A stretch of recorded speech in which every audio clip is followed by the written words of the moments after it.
wish sometimes that there was some like really reliable way to just be able to tell what is it. Like to somehow engrave in our memory if it is a violet, an oud, like leatherish kind of accords, or a vernal, or this or that. I wish I could. And I've been doing this for a minute.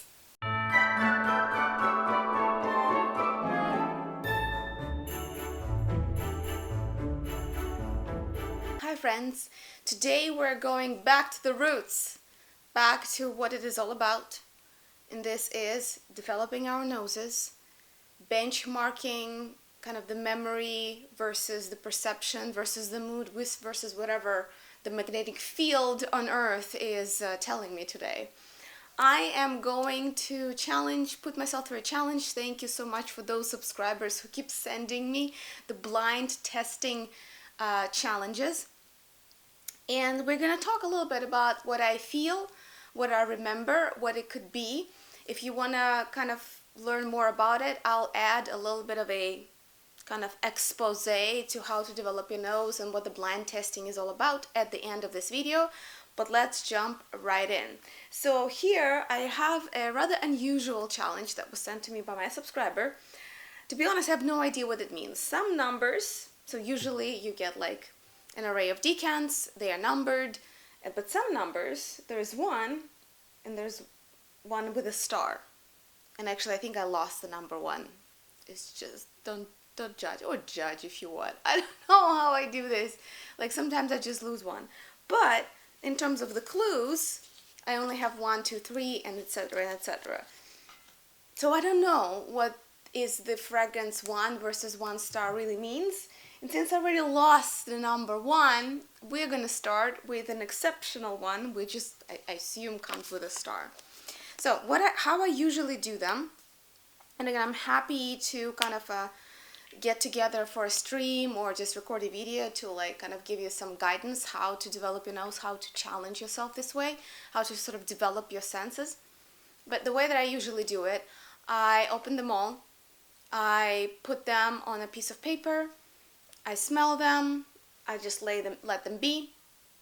I write down my first impressions, and I come back in a couple of hours to write them again. And when I record these, I have a little piece of paper that already has some impressions written on it, because they can change, they can migrate, and when something really bothers me or puzzles me or I can't comprehend it, certain ones I'll spray on my skin. Ideally, you should always do that, but I process and evaluate and smell so many scents on any given day that I just can't afford to put every single one on my skin. I mean, talking of being a fragrance, a frag head. Anyway, the number 1.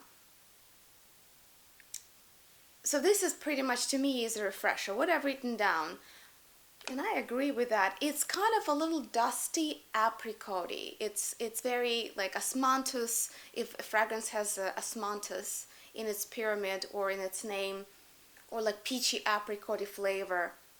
It's just very soft, fruity, a little bit dusty to me for some reason. Very wearable to me. This reminds me of kind of floral, fruity designer, kind of very affordable designer fragrances from early 2000s, like 2003, 2005. Something like that. It almost reminds me of the way Burberry used to make its scents.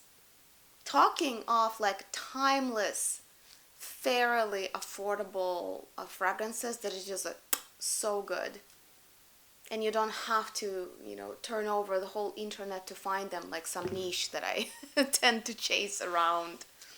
Talking of Mona Diorio here, that was quite a journey to get them.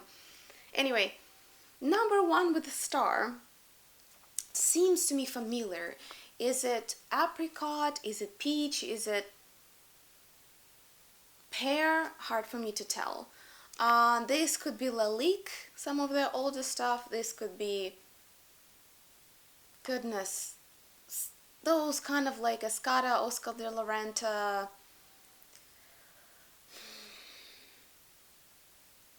I don't know, Elizabeth Arden.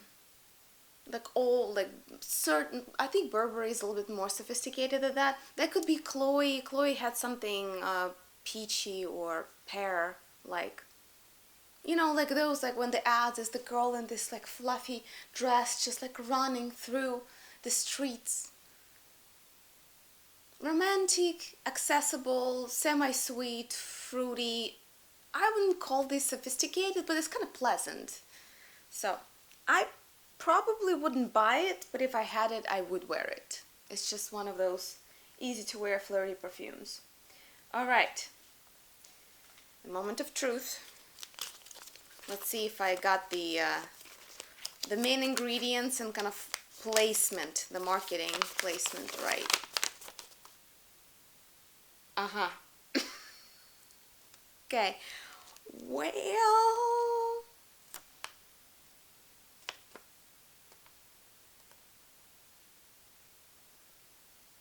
doesn't make any sense. Maybe one with a star. Yeah, like, okay, well, I'll just read what I've got. So bouquet-wise, it's a bouquet white flowers, almost there, but I thought it was fruity. The brand, this is Aqua Colonia, Santa Maria Novella, goodness. Their line Aqua Colonia, Muccio Oro, Ilang Ilang, Neroli, Iris, Lily of the Valley, Vanilla Cedar with Tonka Bean Musk. Tonka Bean agree. Neroli I don't feel is, for me it's too round. Lily of the Valley is way more piercing. Ilang Ilang, Vanilla, Tonka Bean. Yeah, but where are the fruits? It's supposed to be sweet, musky, subtly spicy, and citrusy.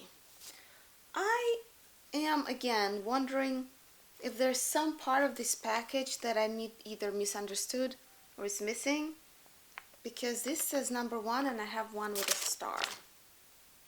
We'll never know. Well, if that's the one that I've been sent, Santa Maria Novella Muccio Oro, then I missed it by like 80%.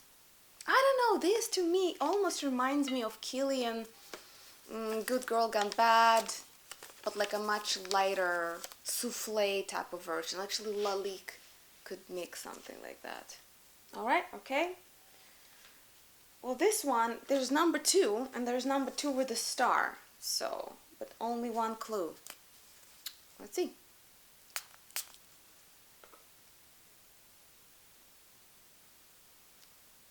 Lemony, zesty. Opening is kind of very green and citrusy, but in a sweeter way, like more like lemonade citrus. But ultimately, the more it opens up, the more it seems to me just soft and creamy. I would... What else did I write? I wrote that at the base, it seemed like it was a milky sandalwood, or milky musks they're often called. You know, like molecular sandalwood always, to me, gives this mixture.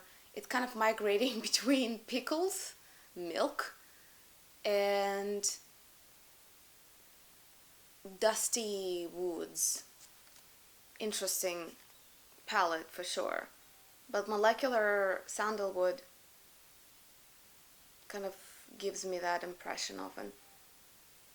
Somehow I never wrote about the refreshing citrusy part of it when I tried it the first time, but now that's all I hear. To me, it's kind of like sour, woody, and citrusy. I would place this toward a lot of 3-note bass niche, like Jo Malone, Fleur. Oh my god, there's so many of them. Like every time when you see, you know, these like light colored glass, they're all like playing on this light natural type of theme. And they're all called, you know, like verbena lilac, this or that, something like that. This could be like a kind of a morning cologne by someone, but that doesn't seem like it's Prada, at least not to me right now. Again, I would place it either as what I call Instagram niche, where it's just like one day brands who came God knows from where and not clear how long they're gonna stay in the market.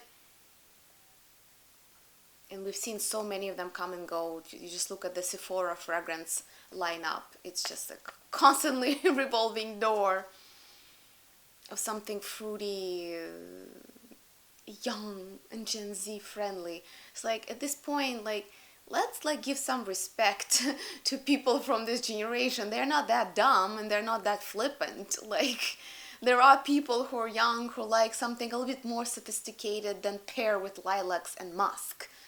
Just saying. So yeah, to me this is something of that nature. I mean, anything could be niche, but the profile to me puts it as a kind of body spray, light 3-note type of cologne lines. Something like that. Alright, and just to be safe, before I open the clue, for number 2 is 2 with a star. At some point I thought that they would be like clones, you know, like perfume clones, and I would have to guess which one is which. But to me, 2 and 2 and a star are like completely different stories. This to me is an aromatic bleach. There's so much chlorine and bleach in it. It's very soapy, which probably means aldehydes. It's probably aldehydic. It's not particularly deep or strong like Chanel No. 5s. Oh my god, I'm blanking. There's so many, the old school aldehydes. This one is more light, high frequency aldehydes. But it's so soapy, it's almost it's a little nauseating to me. Talking like, okay, small rant. Talking of amazingly delightful light aldehydes, I'm absolutely in love with Lou, the new formulation of Lou by Guerlain, the one that comes in the kind of the column bottle, and it's, to my knowledge, you can find it only in the boutiques and in certain duty-free stores in the airports. Every time I get into an airport, I like spray it all over me. I rarely fall for aldehydic fragrances. You know, it's not like they're dated, but it's rare. To me, it's not like my first choice. But that light, exquisitely made aldehydic fragrance, I just love it. I don't know where to get it. Yeah, Lou by Guerlain, check it out. If you know where one can find it, let me know. Because like I couldn't find it online, I couldn't find it in any like usual distribution chain. I only saw it in duty free. Yeah, soapy, aldehydic, boring. I would put it to an old school designer fragrances. Something, I mean, again, that could be niche. But to me, in order for aldehydes to be interesting, there has to be some other note there, and preferably not heavy dose of bleach or soap. That's just a no-go for me. All right, 2 fragrances with very different profiles, but only 1 clue. Let's see. Let's see what's going on.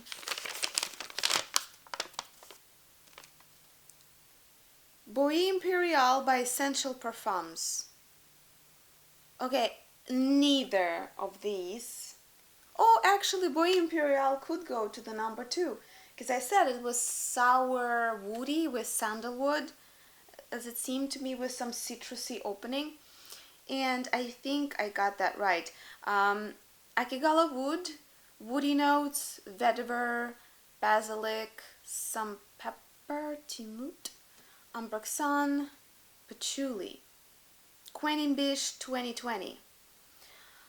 I know that Essential Perfumes like are heavily marketed, and actually a number of my friends who are in the professional community do own Essential Perfumes and do kind of praise them for finding a really sweet spot in the niche.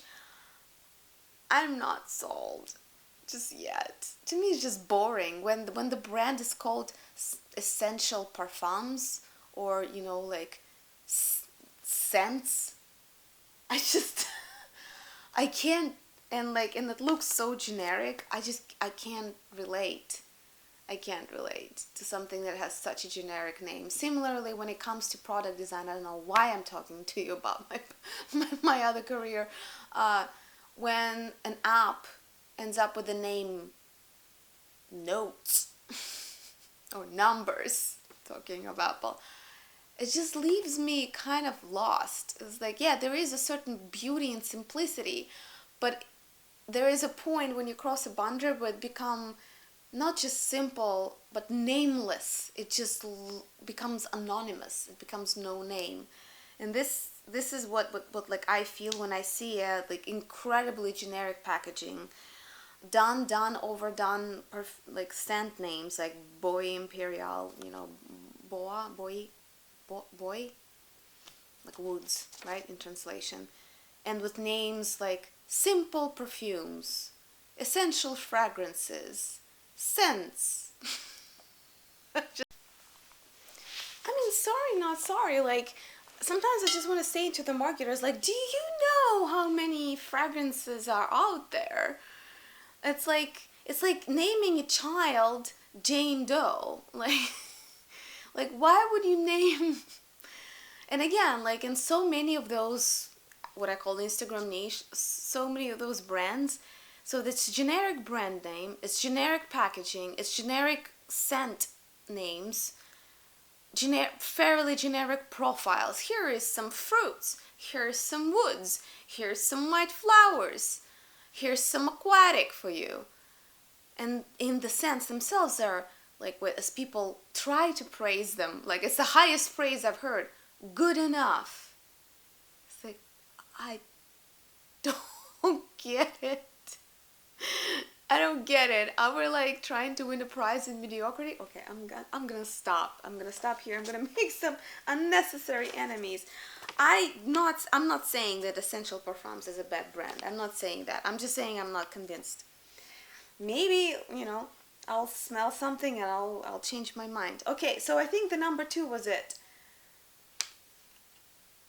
And just like I described, but gosh, what was the number 2 star? Is this gonna like remain a mystery for me? Okay, all right. Well, we'll roll with the flow. Number 3. Oh, it's gonna be interesting. Oh, it's gonna be interesting. You'll see. It's almost nothing left. Okay.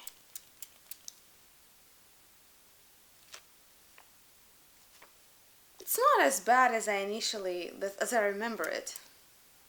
But it does remind me of salami. It's this very, like a typical way that perfumers, brands approach smoke. That it's at some point starts smelling like a hard salami. I think I'm hungry. And I don't have salami at home. Now I want one. Yeah, so it is, I would say, what is like a oolong tea. So it's kind of smoky tea. Usually when I smell black tea, it means that there is tobacco in it. Like, to this day, what I identify as tobacco is never tobacco. And what I identify as tea is usually a tobacco, at least in the marketing description. So to me, it's kind of like black oolong tea. It's like smoky.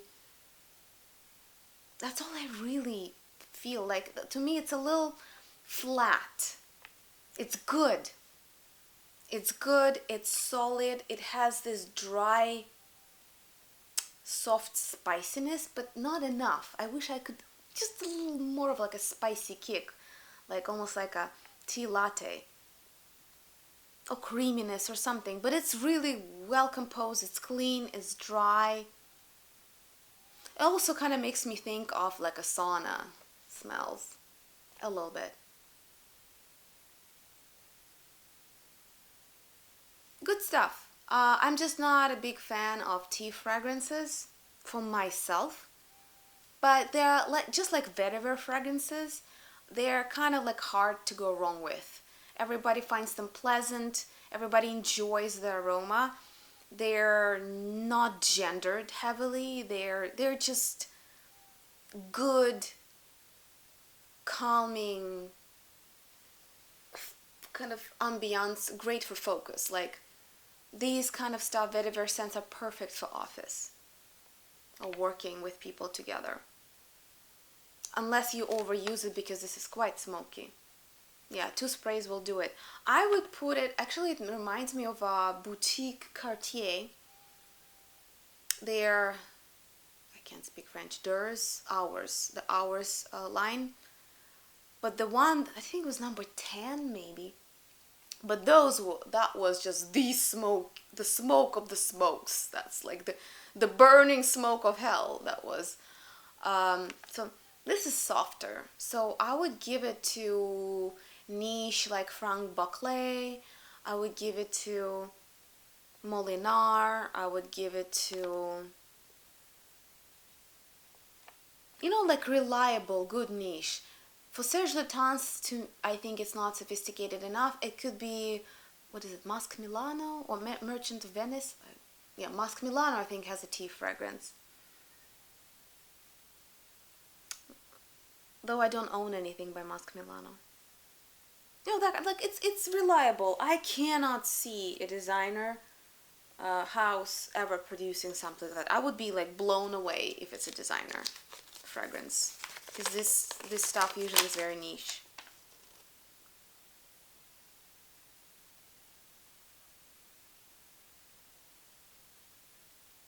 There's something not right about this. No. Oh, mine is 3 with a star. And here is number 3. And it's peach. Lancôme Trésor. No way. Okay, here I must say no way. I mean, the number 1 with a star. The number 1 with a star. That, to me, is Lancôme Trésor. That I absolutely believe. Apricot, peach, rose. What is going on with these clues? Come on. You're making fun of me. Well, I clearly see 3. Yeah, that's only number 3 with a star. It cannot be Lancôme Trésor. Okay, this is like a double clue or something, or like clues about the clues maybe. What I was describing for the number 1, when it was peachy, fruity, and something from the old school, Lancôme Trésor fits it to the T. I would call it a win. You know what? It's my channel. And with that much confusion going on with this package, I'm gonna call it a win. What this smoky stuff, at this point I expect that number 6 will explain it to us. Alright, number 4. Again, I have only 1 clue, but I have 2 fragrances, 4 and 4 and a star. Alright, 4.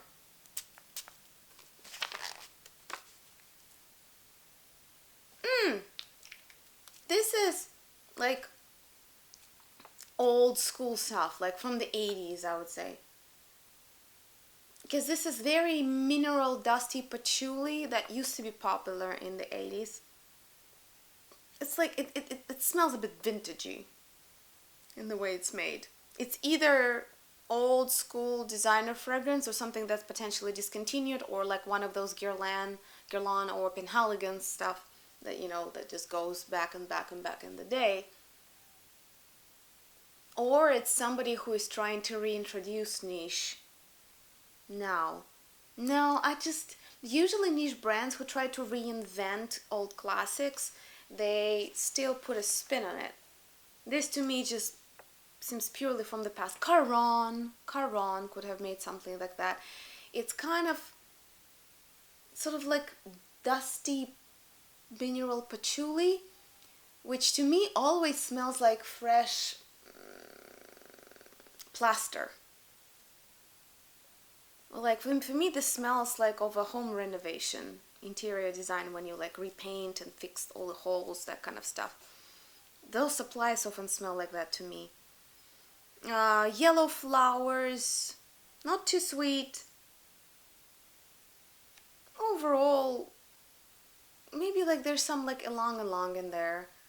I think it's somewhat unrefined, and it sends me back to brands that are still produced but no longer are like on the forefront of the designer.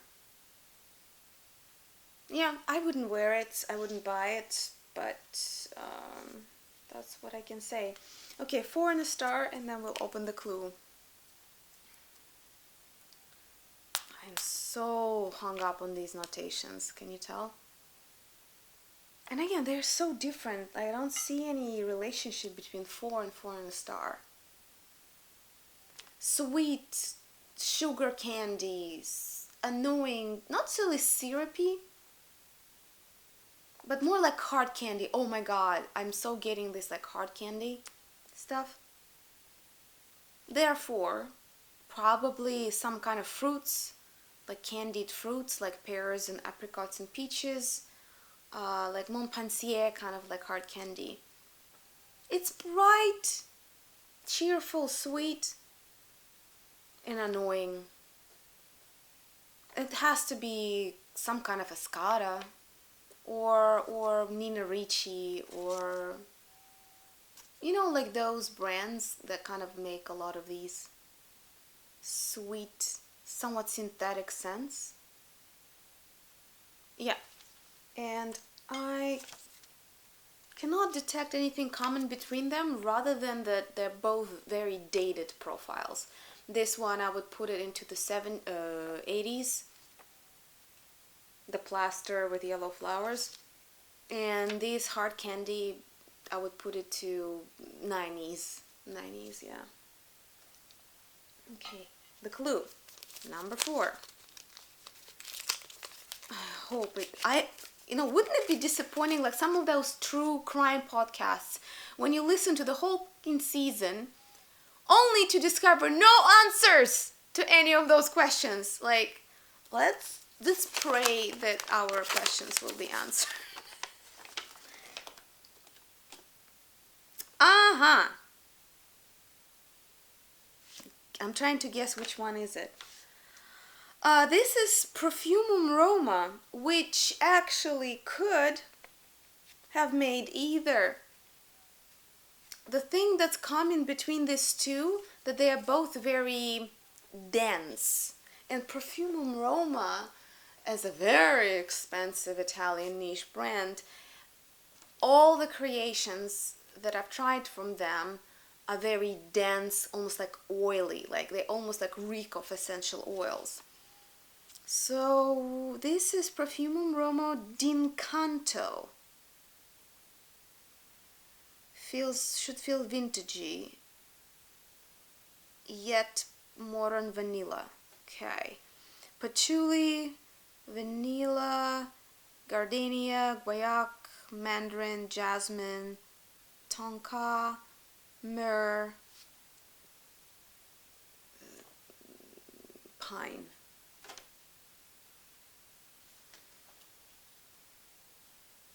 I think it's number 4, not the 4 in the star. I think it's a 4. Because this vintagey, dense, patchouli, that all lines up for me. I think this profile can be found, like dense, deep patchouli can be found for, I would say, about $100 in exquisite quality.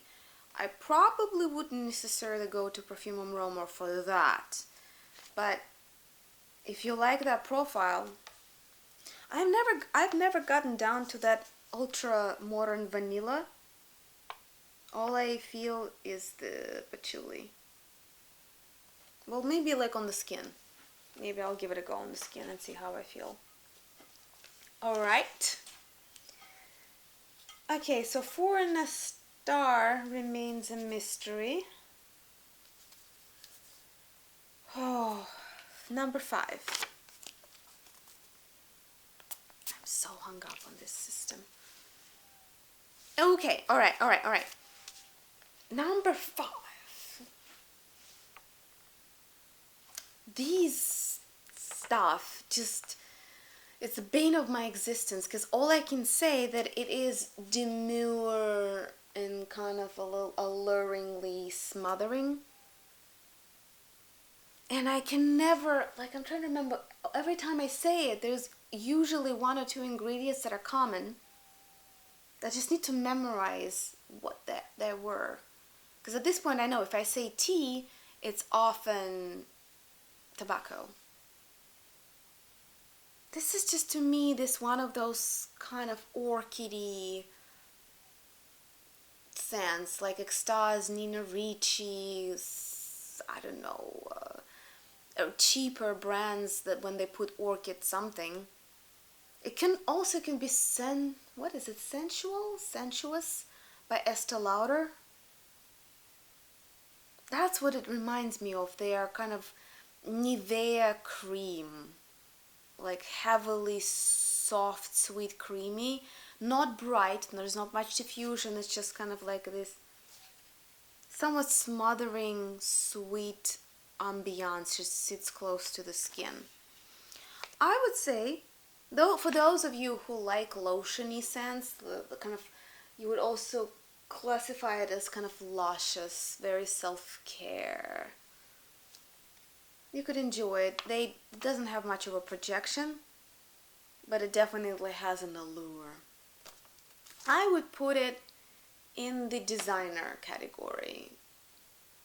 I would, yeah. Nothing too fancy or expensive in my opinion. And older stuff, I would say too, like 2000, 2010.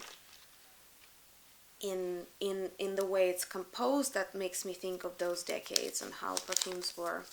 Alright, number 5.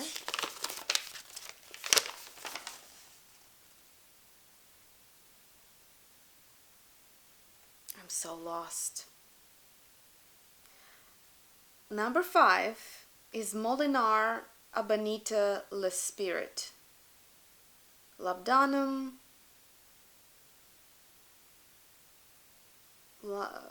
lemon, heliotrope, mimosa, jasmine, rose, musk, benzoin, patchouli, vetiver. Okay, I dare say Molinard Amanita Le Spirit.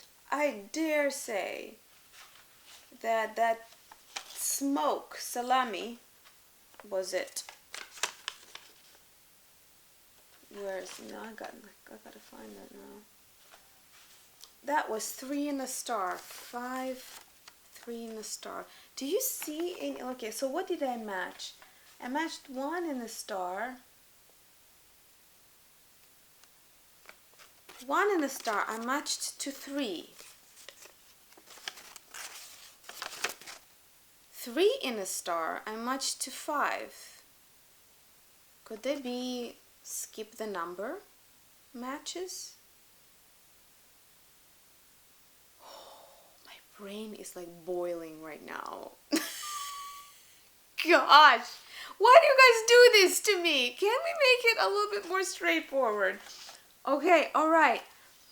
I think the smoky, the oolong-tea, if any of you actually tried the white Amanita, let me know if what I described had any chance. L'Amanita Le Spirit. Because no, like the number 5 that I wrote down has nothing to do with Amanita. It's a completely different profile. I disagree, and I think I'm right. And the number 6 is not present, but we do have some fragrance that hasn't been matched yet, so I'm just gonna open it. Why does it have to be so complicated? Okay, number 6. Yes! I told you. Okay. I still do not understand the pattern, but I'm getting excited. This is Cartier La Troisième Heure 13. The smoke. I even said it. Do you remember? Like, if you don't believe me, roll it back. and watch me say that Cartier has the Smoke of Smokes fragrance. It's number 6. Can anybody explain to me why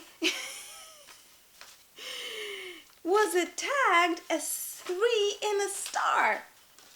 That's it. Okay, it was not a bonita. It is. Oh my god, it's such a relief. Have you ever seen like a blogger meltdown in real time? Here you go. Here you go. I'm just like, it's like, you know, like that time when you like forget a word and then just it starts haunting you. It's like, okay, you're like no longer participating in the conversation. You can no longer hold on a thought. It's just like, what? What's the word?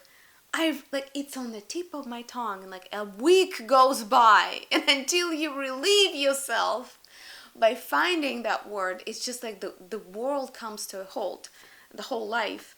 Okay, 3 in a star was Cartier La Troisième 13th hour by Cartier. Oh my god, yes, yeah, I'm not, you see, I'm not quite as insane as it seems. Considering at least the match rate, I think at least third I was spot on. If only I had proper gardens. Okay, number 7. Oh gosh, it's like old school hairsprays. There's something about this that it's very chemical and like, it's like chemical paint or like any kind of gloss that you apply on top of wood. It just smells awfully sharp, chemical. I'm sure it's some kind of citrus, a combination of such. And there's also something else there, like an herb, like a medicinal herb that just gives me creeps. I'm not a big fan of medicinal herbs, to be honest. Okay, I would have never worn it. It is... There's some hint of like piney resins here, but it's just so piercing and so unpleasant. You know what? It does. I don't think it's that, but it reminds me of Marquise de Sade by État Libre d'Orange. In generally, État Libre d'Orange is capable of making such piercing, shocking olfactory profiles. Before could have done it. And actually sometimes Penhaligon's sometimes surprises with how they approach some of their more cologne-like or like more herbal olfactory designs. I can't really keep smelling this. It might be even minty in a way. Gosh, I can't place it. Well, it's definitely not mainstream designer, and I would even dare say it's either unisex and niche, or it could be marketed toward men. Maybe it has anise in it. There's some kind of like this minty cooling factor in here. It's just not my thing. Okay, number 7. Please, let's match number to number so I don't have to hunt it around. This is Diptyque. Diptyque could have made something like that. Diptyque Le. Okay, it's like essentially cologne. This is very sharp and fresh fougere based on carnation and geranium. You know what? That makes sense now. So, okay, you see, this is how I also try to memorize profiles. That often when I find something kind of piercing, medicinal, herbal, it's often geranium or carnation. Or one of the, like both of them or one of these. It makes sense to me. Not my thing. It was released 68. Yeah, it's a very interesting, not so classic variation on like herbaceous fougere type of a cologne. Le Diptyque. Okay. Not my thing, but I appreciate the opportunity to try it. Number 8.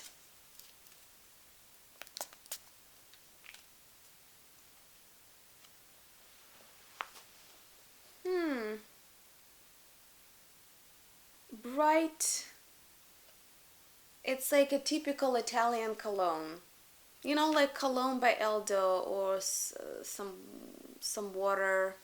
That this German cologne that's like 10 euros per bucket. Like all classic Italian recipe colognes smell like that to me. I cannot tell them apart. It could be anything. It could be anything. Any cologne would do. And it's like somewhat bitter with some kind of herbs or galbanum. Some citruses, some bergamot. It's just like bitter orange, maybe. It's okay. I mean, there is a legion of scents of this nature, so I'm not gonna torture myself. I'm just gonna go for the answer, because it could be anyone. Let's just see if I guess the. This is Etro, which I own one scent by, and heliotrope was like a delicious old school powdery scent. But this one is called Chal Noor. Chal Noor. Bergamot, coriander, lemon, grapefruit, mandarin, rosemary. Okay, all kinds of herbs, vetiver, even incense, apopoganax. Okay. Yep. So fougere, woody, citrusy, fresh cologne. 1997. Marketed toward women. I mean, cologne is a cologne. Like if it's fresh citrusy with different plays on certain notes, anybody can wear it depending on their taste. I just like I'm not a big fan of classic colognes. Maybe it's hard for me to love something I can't distinguish. Like I think if it doesn't feel like I can distinguish it with 1,000 others, it's hard for me to love it. Though guilty as charged, most rose scents and most lily scents I like anyway. But I can't distinguish between most of them. Colognes, just to me, they all blur together.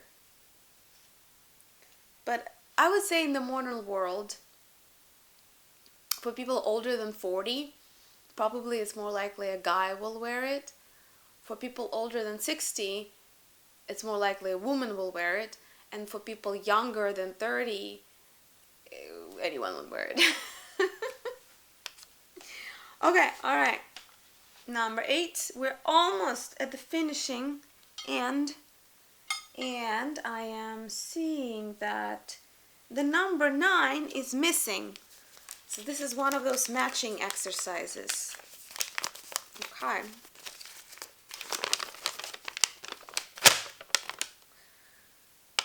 Guerlain, Black Perfecto, La Petite Robe Noire. So that is rosy with almond, with tea, leather. I had Le Petit Robe Noire, and to me it was some version. Who could that be? Who could that be? Who did we not match yet? You know, I would say what I called a hard candy, because all of the Le Petit Robe Noire are very candy-like.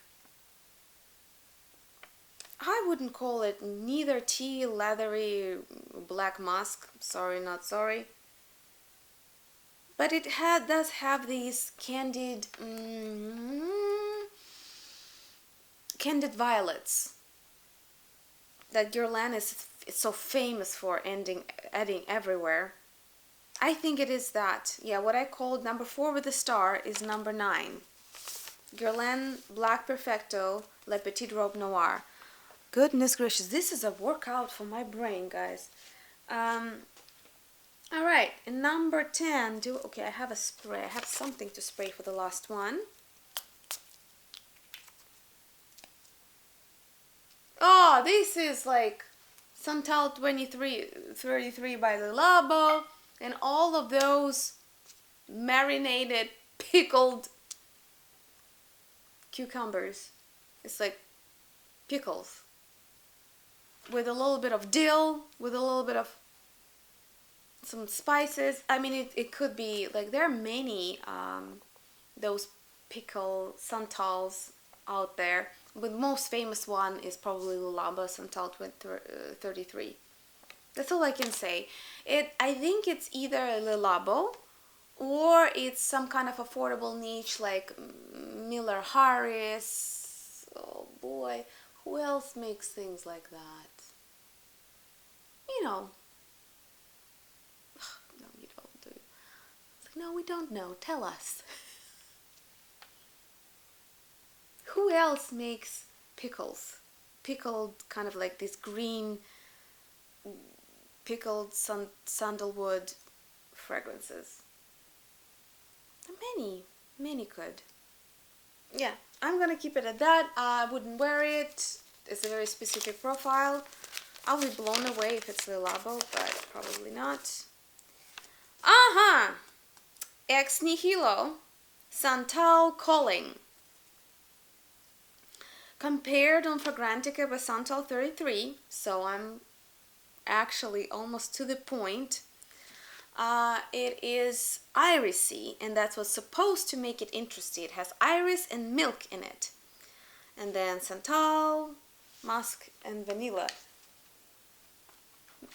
Possibly it becomes creamier and milkier in the heart and the base. That's what usually happens with molecular Santal. But right now all I feel is pickles, with a little bit of a vanillin on the background, which is a really odd flavor combination when you think about it. Okay, alright, Ex Nihilo Santal Calling. Not my thing, but it's not as piercing, it's not as annoying as Le Labo Santal 33, so that could I mean, that in terms of price though, I don't think you're gonna win anything by going with Ex Nihilo. I don't know which one is more expensive. I do like the packaging of Ex Nihilo more. Okay, alright. We still have a few mysteries. Not everything got matched, but this is what I got for you today. And the promised explanation about how to develop your nose through blind testing challenges. I thought a long time about it. The best way to do it is obviously to get together with another frag head who will prepare for you a selection. And then you can talk to someone who thought through, who knows the fragrances they're offering you, just like happened here. And then guys, like if you want to send me any more challenges, the address, my blogger address is down below. I'm always excited to do them and to get it together. If you're watching a YouTuber like me or anybody else take on a blind testing challenge, you can do it secondhand. You hear the descriptions, and it doesn't matter how wrong I can be in my descriptions. If I'm describing something as, I think there was one where I described everything smelled to me as violets, and that clearly wasn't true. But you're kind of testing your own brain and your own recall in terms of, okay, if it's violets, what could it be? Light violets, heavy violets, candied violets. Well, candied violets, it's most likely Guerlain. That's how you kind of anchor and establish your practical knowledge of the fragrance industry. When it comes to developing your nose, it's the best to do it by family, by accord, by note, to try 5 flavors of shippers or violets or roses. So you try to distinguish flavors. So you do this like this versus that, this versus that. That's very useful. Ultimately, the ultimate exercise and kind of development of your nose is just keep smelling, keep logging, keep writing things down. And it's almost always more beneficial to do something blindly, write it down, then read the description, smell it again, and write it down. Because then your brain does an exquisite job of connecting the dots, of reshaping the olfactory memories that you're forming. And to that end, if you want me to curate a blind testing challenge for you, I have a product on my olfactory shelves. I leave a link below. It's 8 fragrances, at least right now that's the package. We can go with a random selection. We can go that you can train yourself by the kind of decade. As I showed you, there are certain very useful questions you can ask yourself in order to kind of keep developing your nose. I'm happy to assist if you want to join me in this endeavor. The link will be down below if you have any questions, or if it would be helpful for me to conduct some kind of, I don't know, masterclass on how to do these. Leave a comment below, we'll figure something out. Thank you so much for watching. I hope that was helpful. I hope that you feel excited to develop your own nose, to potentially guess fragrances with me and compare your notes with when we discover what it is. If you want to send me a challenge, or some people do it to kind of not necessarily make fun of an influencer, but kind of like, oh, show me what you got. You think you can smell? Here you go. And it's kind of fun. I'm not afraid of being wrong in this case. It's actually genuinely fun. I learn a lot in this, so feel free to send me one. Sometimes people send me those blind challenges as an expose to their own olfactory library, their collection of perfumes, because that's half of the beauty is learning about cells, and the second half is sharing that love. And these exchanges kind of allow us to share our love. So I'm offering you something that from my collection that I can compose for you to test yourself, and you can do the same. So I hope that this becomes a good tradition on YouTube and on my channel in particular, and we can continue to do this together. Thank you so much for watching. Please like and subscribe if you enjoyed this video. Please share it with other people who you think would benefit from learning more about how to smell, how to enjoy fragrances, and how to just become more friends with your body and with your mind, because these fragrances are a lot about mind-body connection. This is a very advanced, and yet this is the old sensing mechanism that exists on Earth, the chemical sensing, the sensing, and it has the longest memory that we have. We forget faces first, we forget sounds next, and the last thing we forget are the scents. It's not a coincidence. And if you know anybody who you would like to invite to join us on this journey, please do. If anything in particular caught your attention, please let me know in the comments below. I always read them. I don't always have the opportunity to reply to all of them, but if you've got any questions, any ideas for next videos, any kind of requests, let me know.